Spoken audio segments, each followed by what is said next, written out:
So today we're going to do a little study, and we're going to look at the light play on the surface of the water. We're just going to do a little wave in the shallows here with the sand and the suds and stuff. And it's a fairly sophisticated and I think compelling image, but with a very simple foundation of understanding behind it. The whole picture will be done using my colour recipes for water, but they'll also be using the understanding how water works, which I also cover in my DVD if you're interested. So what we want to do is we want to create the impression of a reflective surface receding off into the distance.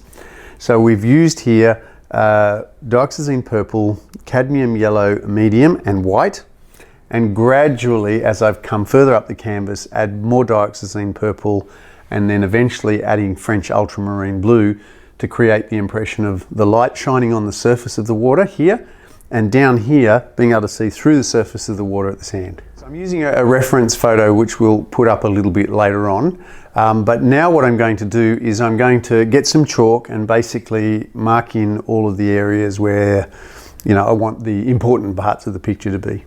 I'm using white to represent the whitewash.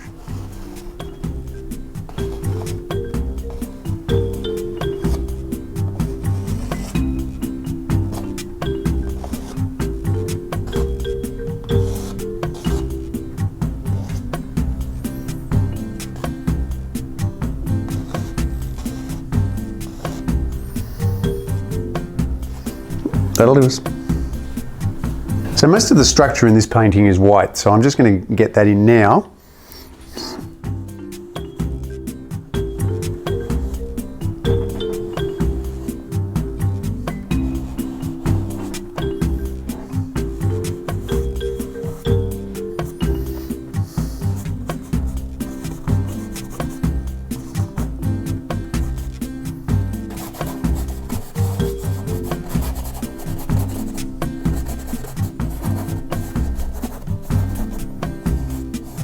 So I've grabbed some white here, and I've grabbed some French Ultramarine Blue and a tiny bit of Dioxazine Purple, so I've got this lovely kind of warm sky colour. And I've got a very soft brush. So I'm just going to now put this colour here and there to suggest the sky hitting the surface of the water here. And a little tip, if you want to flatten the surface of the water, just reflect the sky. So I'm just going to do that. That pushes that bit further away. And I'm just going to create the impression of light hitting the back of that little ripple there. And a little bit of colour in there too. We should start to see just a little bit of depth there. Because this sand down here in the foreground is quite wet too, it's actually going to reflect some of the sky. So I'm just going to just drag that through here and there, just to kind of create that lovely flat plane.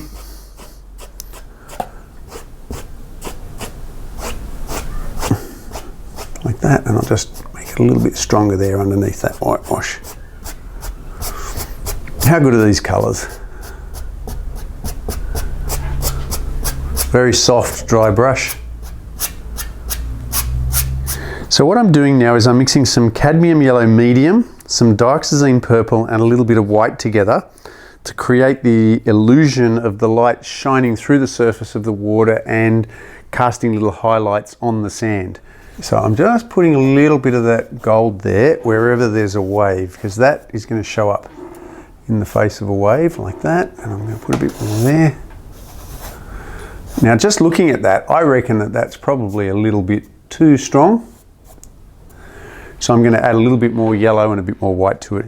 Now this process that I'm doing here requires kind of building up the colour anyway, so it doesn't really matter if you have to go a little bit, come back a few times and mix colours up. And listen, I just want these to be little waves, so I'm making these lines quite fine. And that helps create that impression like that. Now I'm just going to get the brush and just kind of create that lovely pattern on the sand. And I just want some flecks of color. It doesn't have to be too strong. It's just to create that impression of that lovely light filtering through the surface of the water. So I've just added a little bit more white and cad yellow medium to that, and it sounds bizarre, but this bit that I'm about to do now is almost one of the main reasons why I paint this. There's kind of two things about this that I get really excited about painting, and they're very simple, but man, they look good.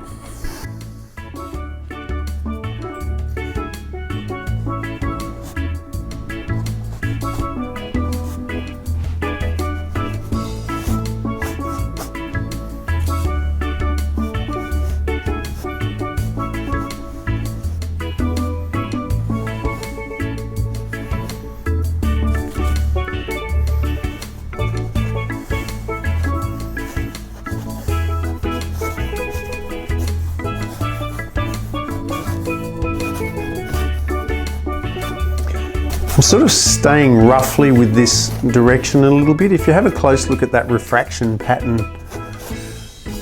on the sand, it always relates to the shape of the surface of the water, and we've kind of got waves coming in from different angles, so that helps us with creating that movement.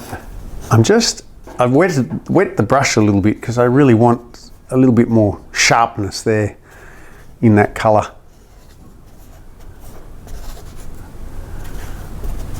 And I'm never quite sure whether this part that I'm doing is the ground for the next part that I'm doing, or whether the next part that I'm doing is the background for this bit. Either way. I'll be curious to see if you get as excited about this as I do. So what I'm going to do now is I'm going to put some little lines and stuff in the sand here to kind of create the impression of the, that the water's been moving over it. And I want to do it now before I start doing this white, because I'm going to drag a dry brush down over here to create those streaks. I'll probably use the Dioxazine Purple and Cadmium Yellow medium mix again, but leaning more towards the Dioxazine Purple. So I've got a very dry brush here, and I'm just going to turn this canvas on its side a little bit like that, because that'll help me get these lines here. Whoops, too strong. And again, too strong. I'm actually going to cheat and go back this way. And again, too strong. Dry brush technique. So you can see how I've gone a little bit hard with that. It doesn't matter so much. I can come back and clean that up later on, but that's why it's a really good idea to make a mark on something first before you put it on your canvas.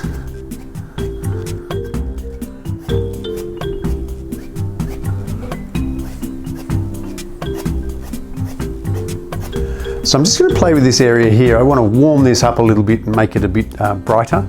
So I'm going to drag some more brush strokes this way, and then I'll come back with the sky color and drag some more brush strokes this way, and then we'll start working on the whitewash. The whitewash is that bit that I keep telling you I can't wait to finish. So I'm going to paint this little area through the front here, and I've actually I've used the Dioxazine Purple, Cadmium Yellow medium mix, but I've added a little bit of cadmium red to that because I want it quite orange. So I want this area in the front here to be a little bit brighter and a little bit orangey reddy than the rest of it.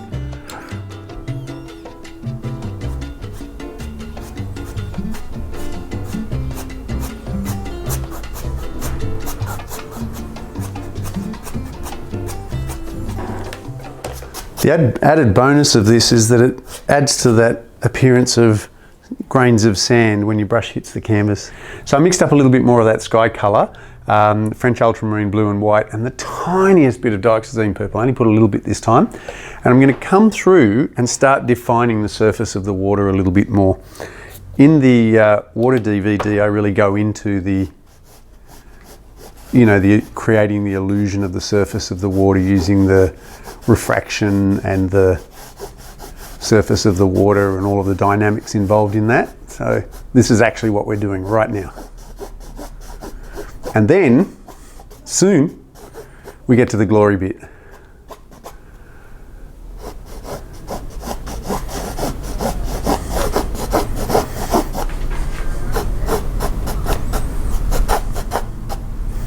And it doesn't hurt just to kind of break those brush strokes up a little bit like that, so that they're, you know, little ripples amongst ripples, like that.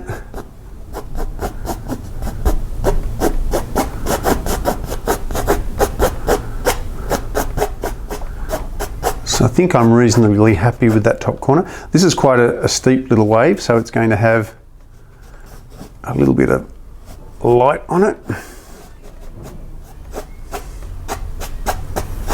Like that. And a bit there.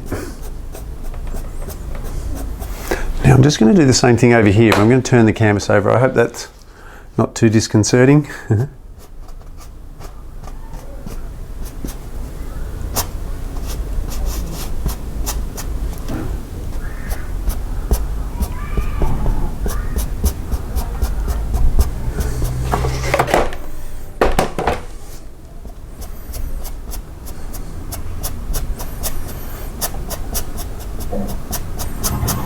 So you can see here, what I'm actually doing is flattening the little waves, or sorry, flattening the little areas in between the waves. See, and by reflecting the sky, you get to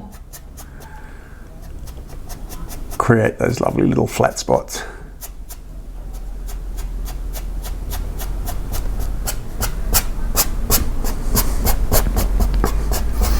And while I am following a process here, it doesn't mean you can't go backwards and forwards and increase certain parts. So for example, if I want to make some of these waves a little bit deeper, I can add some more of that brown color, or it's not set in stone. Just going to narrow that up there. Just a thing to remember, the bigger these little gaps here where there's no sky, the bigger the wave. Just keep going back to the areas you want flat. Reflect the sky. Now I'm just going to do this part again, just get a little bit more of that sky reflected, because that's all very wet sand.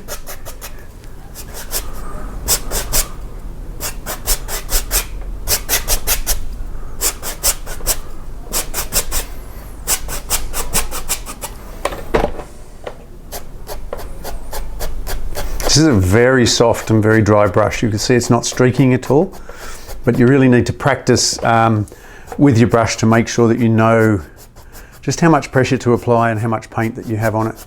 So I've just added a little bit of white to that color, and I'm just going to put a few little highlights here and there strategically, just to kind of steepen up those little ripples here and there and define them a little more.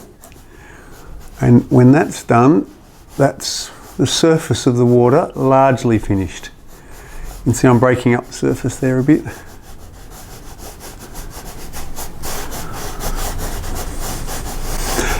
And I should say, try not to stress too much about each of these individual layers, because there's going to be, you know, other bits going over the top of them later, so that you kind of, you can hide your sins.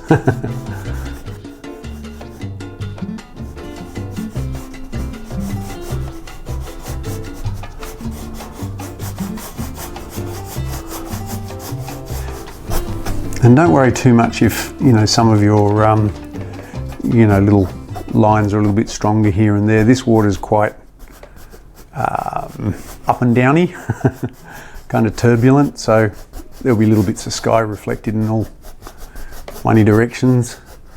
Strengthen that up there.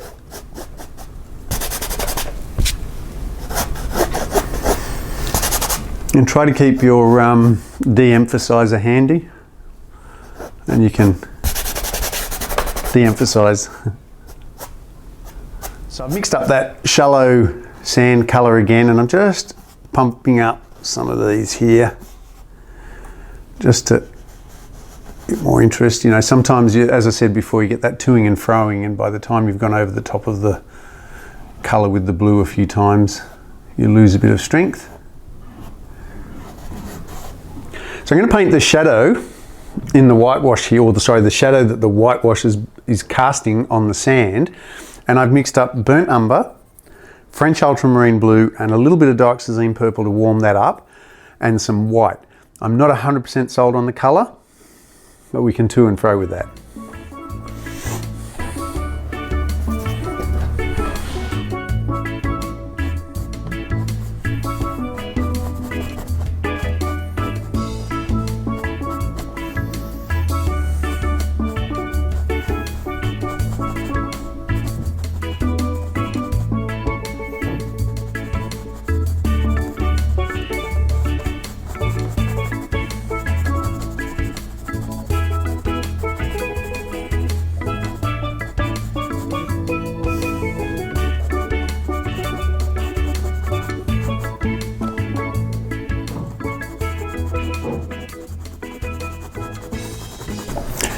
And wherever I want this whitewash to be a little bit higher, I'm making that shadow a bit thicker, like that. I want a little bit of volume in that shadow.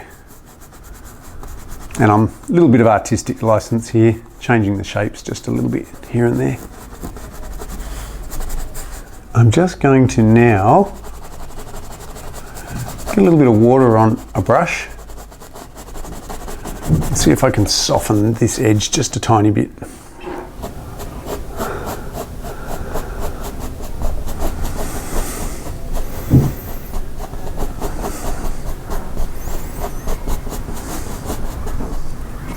You know you're too rough when your paintbrush is when.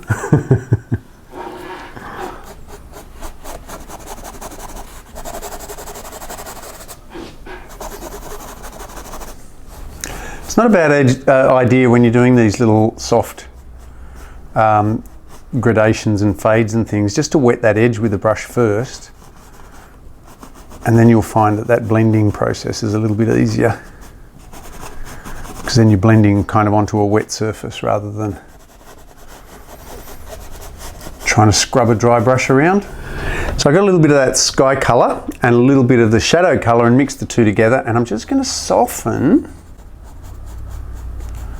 the edge of my whitewash like that, so that it's got a little bit of volume there, roundness. Now that brush is getting a little bit dry, so I'm just going to add a bit of water to that. I'm more worried about the bottom edge of the whitewash than the top edge, because I'll be putting white over that in a minute, so I can soften that blue back a little bit.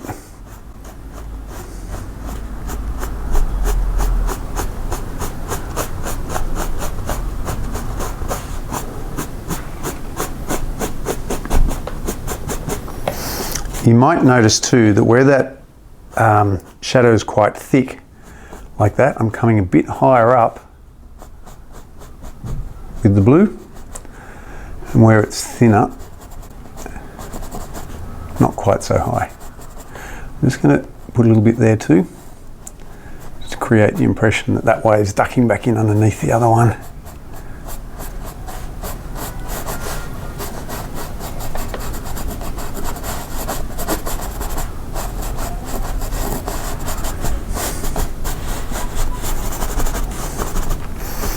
And if I'm fast enough, while this blue's still a little bit wet, I can come back and put neat white over the top and be able to blend the two colours together. Now I'm going to bump it up a little bit fatter in some places. So that'll be really strong there. And that'll be really strong there, and here, and there, and not so strong there, and there. And you should be, as I increase the strength of that white, you should be able to see the whitewash lift up in places. So it creates the impression of the suds being, you know, more fluffy and a bit more volume.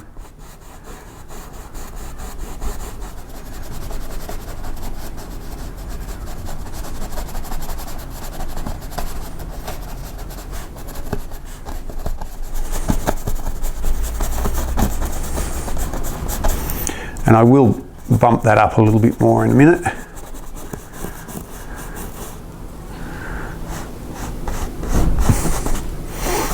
This bit that I'm doing now is pretty much what the whole picture's been about, or for. Everything else got done to do this. Okay, and now a couple of little traily sudsy bits. So I've thinned this white out a little bit with some water because I want to create the impression of the suds becoming translucent as they dissipate.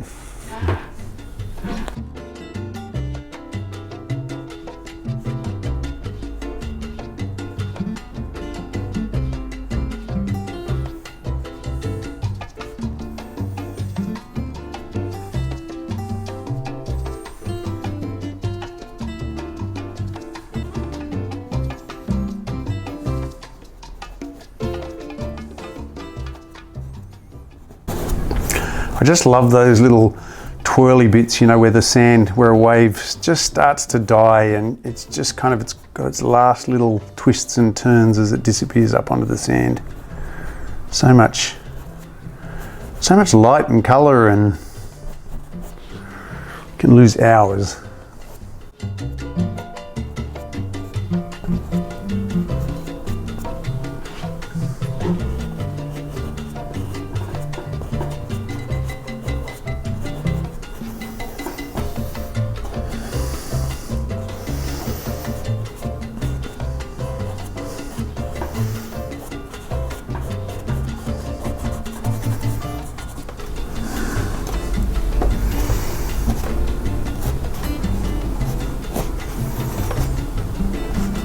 Just, if you can see, run that up the face of that little wave a bit, just adds to the illusion. You can have a little bit of fun with this too if you want. You can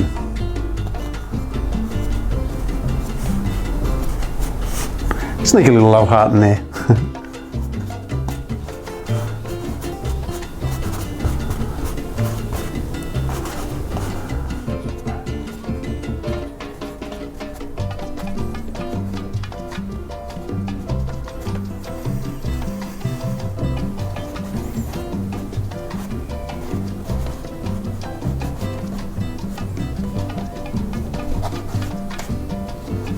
Now, while I've got this white on the brush, I'm just going to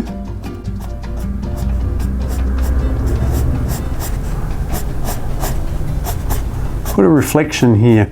I've waited until most of the paint's come off the brush to do that. And again, I'm making the reflection a little bigger where I think the whitewash is going to be a bit higher.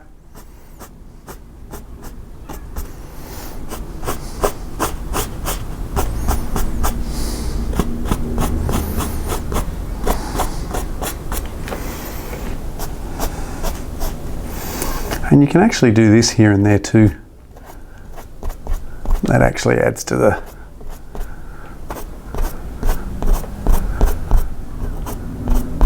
illusion.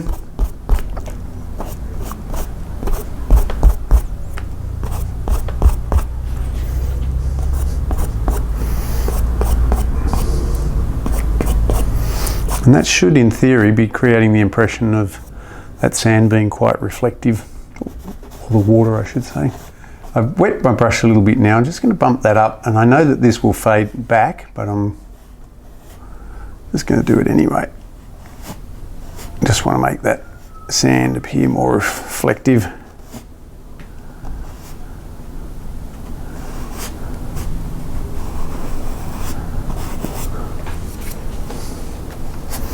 I've got that white there. I'm just going to, very dry brush, just deepen up the back of those waves a little bit. Strategically.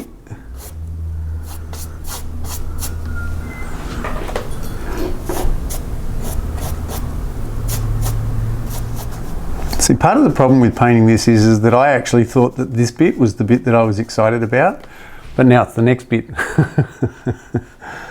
That's the next bit that's going to make it really pop. Well, the bit after the next bit. I'm going to use a different paint now. The paint I've been using has been Free Flow, which flows very nicely and covers very well, but I kind of want something a bit thicker now. I'm going to put a bit of body in these little bloopy, sudsy bits. I'm using Atelier Interactive here because it's a really good, strong white, and it doesn't flow as well for these other bits, but it's fantastic for really bumping up these bits here, making them nice and fluffy. And because it's a little bit thicker, you get a little bit more, you've got to push a bit harder to kind of get that lovely softer look, which means you have a little bit more time.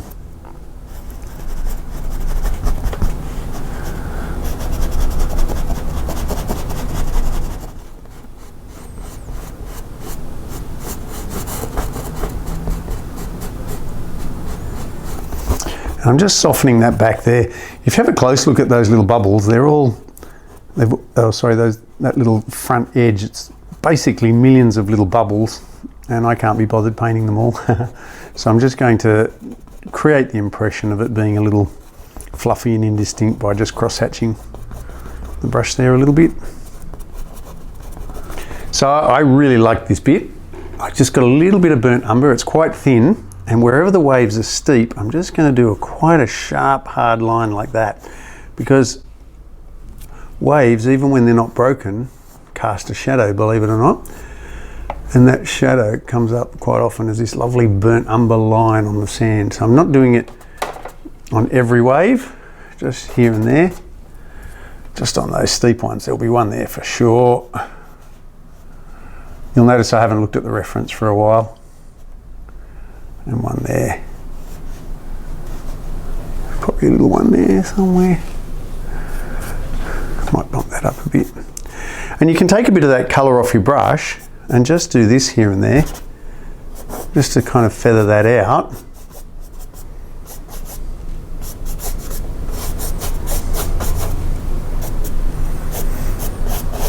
And it adds to that. Just adds another little bit of colour and a little bit of life, and a bit of dimension. So remember before I mixed up this shadow colour, I've mixed up exactly the same recipe, but this time I backed off the Dioxazine Purple a bit, and I didn't put any white in it because I wanted it to be quite strong. See that, how strong that is there? And I wanted to bump up that shadow like that. Just so I've got some strength there, create a bit of contrast.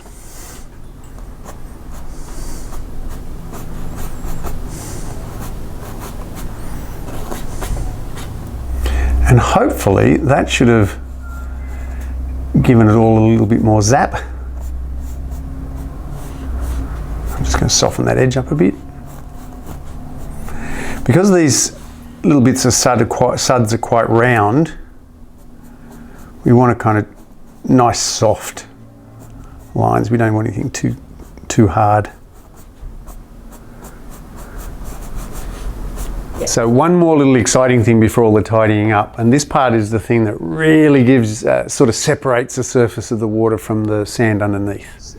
So I've used this shadow colour here again, but I've just added a little bit of burnt umber to it. And now what I'm going to do is I'm just going to come along like that. It's very, very thin, and you'll notice I'm putting it underneath these little things, but I'm a little bit of separation. And the more separation you have between the white suds and this shadow, the deeper you make the water. So you can see I'm putting those little shadows underneath everything, and those shadows are being cast on the sand underneath the whitewash, and you're looking at it from the side, so you're going to be able to see that reflection cast on the sand slightly underneath, and it should, in theory, start to really leap out a bit now. The paint needs to be really thin. Don't be misled, because it's easy to make it too strong. I've thinned that paint right out, and you'll notice that as it's drying back, it's becoming stronger. But when I'm putting it on now, you can barely see it, which makes it a little bit hard to paint, but looks $1 million.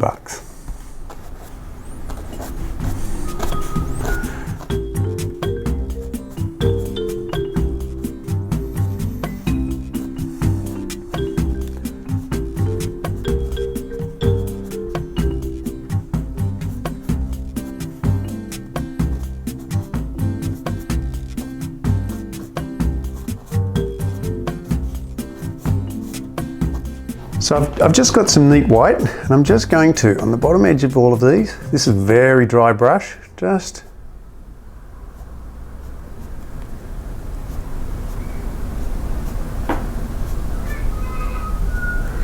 bring that down.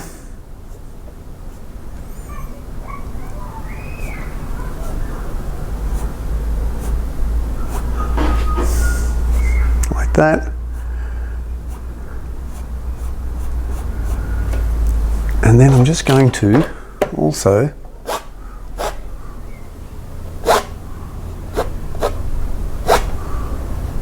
do that, and that'll add to the illusion of that sand being nice and wet and shiny.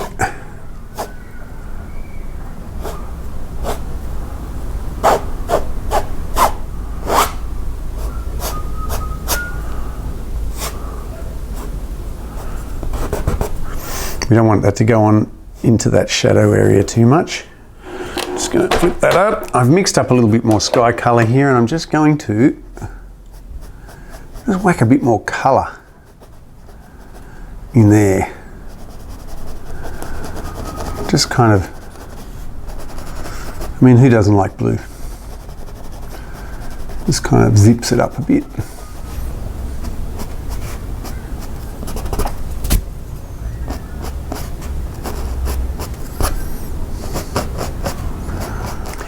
So I want to continue to create the illusion that whitewash is softening in the distance. So I'm just going to reflect the sky on it. So I'm just mixed up some sky colour, and I'm just, again, dragging a dry brush. It doesn't have to be much, just a little bit,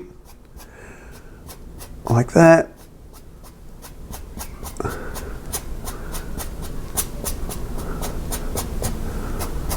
That's such a fun exercise. You get a really lovely image. Quite a simple painting that looks sort of sophisticated. If you want to know more about water, we have a video called More on Water, which will go into reflections and things like that, and I'm sure you'll find that useful. If you want also, you can subscribe, hit the like button, or if you want, you can become a member of our channel. Okay guys, thank you very, very much. We'll see you in the next video.